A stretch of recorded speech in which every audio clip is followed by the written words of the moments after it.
Assalamualaikum warahmatullahi wabarakatuh. Melanjutkan kembali materi di mata kuliah Hukum Ekonomi Syariah, topik kedudukan kompilasi Hukum Ekonomi Syariah, KHS ya singkatannya dalam bisnis syariah Indonesia. Bagaimana kedudukannya? Berikut Bu Mei berikan gambaran secara umum. Yang perlu diperhatikan adalah kompilasi hukum ekonomi syariah KHES itu lahir, ada, terbentuk itu sebagai respon akan lahirnya Undang-Undang Nomor 3 Tahun 2006 terkait perubahan atas Undang-Undang Nomor 7 Tahun 1989 tentang peradilan agama. Jadi di sini ada perluasan wewenang peradilan agama termasuk dalam membentuk penyelesaian di bidang ekonomi syariah. Jadi terbentuknya KHES ini merupakan suatu terobosan dan positivisasi hukum fikih muamalah dalam peraturan yang ada di Indonesia sehingga dapat menjadi pegangan umat Islam dalam bermuamalah dan berkekuatan hukum. Jadi di sini keberadaan dari kompilasi hukum ekonomi syariah menjadi pembeda ya antara ekonomi syariah dan ekonomi konvensional dan dibentuk dengan meunifikasi keseragaman pendapat para ulama yang tentunya terdapat dalam kitab-kitab kuning atau fikih ya yang kita kenal dan fatwa Dewan Syariah Nasional DSN MUI Majelis Ulama Indonesia dalam kesederhanaan hukum yang sesuai dengan konteks keindonesiaan untuk menemukan kepastian hukum di Indonesia tentunya.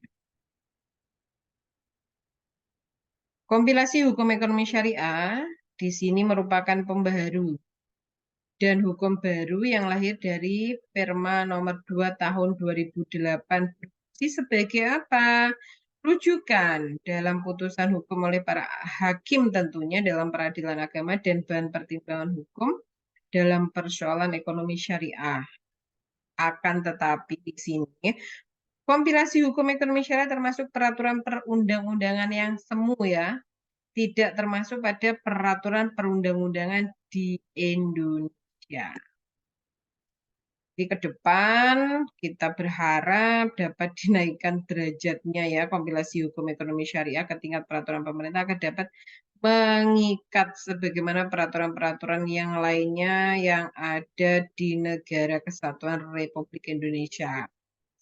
Seperti terbentuknya kompilasi hukum Islam yang hanya berada pada dataran impres saja nomor 1 tahun 1991 yang kemudian hari terbitlah Undang-Undang nomor 1 tahun 1974 junto Undang-Undang nomor 16 tahun 2019 tentang perkawinan. Jadi seperti itu ya kedudukan dari kompilasi syariah yang ada di Indonesia. Ya, di sini kompilasi hukum ekonomi syariah bisa digunakan, bisa menjadi acuan, bahan pertimbangan tentunya ketika terjadi sengketa-sengketa di bidang ekonomi syariah. Jadi hanya bahan pertimbangan saja karena selain bahan pertimbangan juga rujukan ya.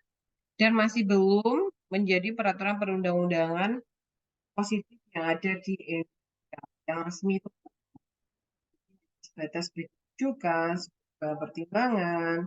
Pokoknya di bidang ekonomi syariah kalau kompilasi hukum ekonomi saja sih yang ini mau sampaikan, berikan gambaran kepada kalian untuk kan dari kompilasi hukum ekonomi syariah, KHS dan bisnis syariah Indonesia. Ya, terima kasih. Bacaan Alhamdulillahirrahmanirrahim. Wassalamualaikum warahmatullahi wabarakatuh.